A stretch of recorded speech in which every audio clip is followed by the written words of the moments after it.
10 में महाराज ने मुझे बड़े मंदिर बुलाया था। 9 में मेरी मम्मी गई थी और उस समय जो जाते थे उनको पता होगा, ना कोई रश होता था ना कुछ। छतरपुर के आगे से भी पूरा सुनसान, कोई लाइटिंग नहीं, कुछ नहीं। मेरी डॉटर उस समय 4 साल की होगी तकरीबन, और उसको ना 2.5 साल की उम्र से एब्सेंस की प्रॉब्लम थी। पूरी बॉडी में उसके पस वाले दाने हो जाते थे। उसका बालाजी में ट्रीटमेंट भी हुआ पर वो ठीक नहीं हुई। डॉक्टर ने बोला उसकी ना ब्लड में इन्फेक्शन है, वो ऐसी रहेगी। मैं बहुत परेशान थी। 2010 में जब महाराज ने मुझे बुलाया तो मैंने 7 बजे हम वहां पहुंचते थे, मतलब 6 बजे पहुंच जाते थे। गेट बंद रहता था, बाहर ही हम लोग सत्संग शेयरिंग करते थे। 7 बजे गेट खुलता था, 6:45 तक। तो 2 घंटे अंदर गुरबानी चलती थी, मेन हॉल में हम बैठे रहते थे। उसके बाद वही मंत्र जाप करके नीचे बेसमेंट में लंगर करने जाते थे। और इतना डिसिप्लिन होता था, मुश्किल से 100 बंदे भी नहीं होते होंगे पूरे अंदर, संगत होती होगी कि चूं की भी आवाज आती थी तो सेवादार गुस्सा करते थे। तो मेरे कभी भी ना हिम्मत ही नहीं हुई कि मैं अपनी डॉटर को बड़े मंदिर लेकर जाऊं। पूरे रास्ते में गुरुजी के सत्संग सुनती हुई जाती थी। पंजाबी बाग से, करोल बाग से मैं अपनी चाची को पिक करती, और एवरी सैटरडे गुरुजी ने हमारा डे फिक्स कर दिया था। मुझे मतलब ऐसा लगता था कि पता नहीं कोई मिरेकल ही सुन रही हूं, मेरे को कुछ समझ नहीं आता था। 12 में गुरु महाराज ने मुझे हुक्म दिया कि मैं अपनी डॉटर को लेकर बड़े मंदिर जाऊं। उस समय वो 5-5.5 साल की होगी। वो थर्सडे का डे था। पहली बारी मैंने अपनी हेल्पर को तैयार किया, उसका टिफिन तैयार किया। एब्सेंस के साथ साथ उसको एक प्रॉब्लम और थी, डाइजेशन की। पूरे रास्ते ना वो वॉमिटिंग्स करती हुई जाती थी जब हम लॉन्ग डिस्टेंस में जाते थे, उसकी ये भी प्रॉब्लम थी। जब हम बड़े मंदिर पहुंचे तो मैंने अपनी हेल्पर को बोला, इसका ध्यान रखना, बच्चा 5 साल का गुरबानी नहीं सुनता, ना वो टिकेगा 2 घंटे अंदर, और जरा भी शोर होगा तो डांट पड़ जाएगी। कहती ठीक है दीदी। जैसे ही 5 बजे वो 7 बजे एक ओंकार शुरू हुआ, वो बाहर उठ के चली गई। उसके बाद संगत जी क्या हुआ, मैंने देखा कि वो ना गुरुजी की गद्दी के पास आके बैठी हुई है 2 घंटे, जैसे किसी ने बाजू पकड़ के बिठा दिया था। पूरे 2 घंटे वो गुरबानी सुनता रहा बच्चा। मुझे ऐसा महसूस हुआ पहली बारी 2012 में, जैसे किसी ने ना मुझे टच किया और मेरे ऊपर इतनी फ्रेग्रेंस, और जैसे किसी का चोला टच करके जाता है आपकी बॉडी को, पूरी बॉडी में मेरी वाइब्रेशन वो फील हुई थी। मैं मतलब वो बोलने में नहीं बता सकती जो मेरे को फील हुआ उस समय ना। जैसे 9 बजे हम लोग नीचे गए बेसमेंट में लंगर करने। मैंने अपना टिफिन खोला डॉक्टर को खिलाने के लिए, तो एकदम सेवादार अंकल भागते हुए आए। कहते हैं आंटी ये ना बच्चा लंगर खा लेगा, आप इसको खिलाओ। वही हुआ। महाराज के हुक्म से उसने हाफ चपाती प्रसाद, कड़ा प्रसाद के साथ खाया।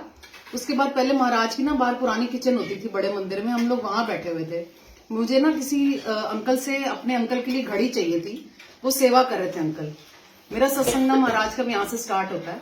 मैं बैठी हुई, तो आप मानोगे संगत जी, मैं वेट कर रही थी। एक आंटी, गुरुजी की माता जी के तो सबने दर्शन करे होंगे, वैसी लुकिंग की ना एक पिंड की आंटी आई मेरे पास, सर ढका हुआ, गोल्ड की बालियां पहनी हुई, और मुझे कहती है बेटा चंडीगढ़ सत्संग हो रहा है, बस जा रही है, तू चलेगी?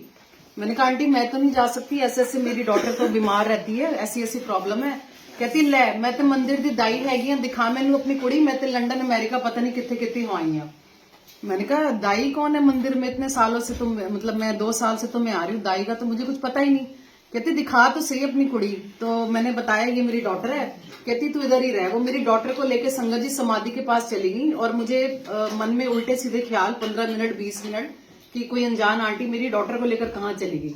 संगत जी मैं वहां गई तो देखा वो अंधेरा था उस गली में, वो अकेली मेरी डॉटर आ रही, तो कह रही मम्मा उन्होंने मुझे ना जल सेवा करवाई। समाधि के सामने पहले जल सेवा होती थी मंदिर में, अब वो बंद कर दी गई है। तो मैंने कहा बेटा बच्चों से तो कभी सेवा लेते ही नहीं गुरुजी, ना अपने टाइम पे करवाते थे ना अब करवाते हैं, बड़े मंदिर में ऐसे अलाउड नहीं है बच्चों से सेवा लेना। कहती नहीं मम्मा उन्होंने मेरे से सेवा करवाई। और आंटी कहती मुंह खोल, मेरे मुंह में फिंगर डाले बाहर निकाले, फिंगर डाले बाहर निकाले, और कहती है मुझे मम्मा, वो कहती है ओम नमः शिवाय शिव जी सदा सहाय, ओम नमः शिवाय गुरु जी सदा सहाय। उसके बाद संगत जी में पीछे पूरी कुटियां झूला सारा वो दाई आंटी को ढूंढा ही, वो मुझे कहीं नहीं मिली मंदिर में। जब मैंने सेवादारों से पूछा कि कोई दाई का कमरा है, कहते हैं आंटी क्या बात कर रहे हो, जय गुरु जी बोलो, यहाँ कोई दाई वाई नहीं है। संगत जी जब मैं घर जाने लगी तो समाधि के कॉर्नर में ना वो आंटी फ्लावर्स लेकर खड़ी थी मेरी बेटी के लिए, और कहती है बोलो ओम नमः शिवाय शिव जी सदा सहाय, ओम नमः शिवाय गुरु जी सदा सहाय। और मेरी डॉटर मुझे कहते हैं मंदिर आते रहा करो, और उन्होंने गुरु जी के फूल दिए हमें। उसके बाद संगत जी मेरा हर हफ्ते महाराज मुझे बुलाते हैं, लेकिन वो आंटी मुझे आज तक कभी नजर नहीं आई 12 के बाद, और ना ही मेरी बेटी को कभी कोई प्रॉब्लम हुई दोबारा वो एब्सेंस की मुड़ के कभी नहीं आई, ना उसको कभी डाइजेशन प्रॉब्लम हुई। आज मेरी बेटी 18.5 साल की सिम्बोसिस में पढ़ रही है पुणे में। और गुरुजी अब मुझे जो उस समय चंडीगढ़ का बोला था, मुझे महाराज फैमिली समेत वहां शिफ्ट कर रहे हैं। 2012 में मुझे महाराज चंडीगढ़ का बोल के गए थे और आज मेरे को शिफ्ट कर रहे हैं कितने सालों से। देखो मतलब मैं क्या क्या बोलूं, और इतने मतलब मेरे तो रोंगटे खड़े हो रहे हैं सुनाते हुए। जैसे जैसे गुरुजी ने हमारे घर का काम करा, मैं आपको बता भी नहीं सकती वो कि कैसे कैसे महाराज ने करा। बहुत बड़ा सत्संग हो जाएगा। आंटी ने कहा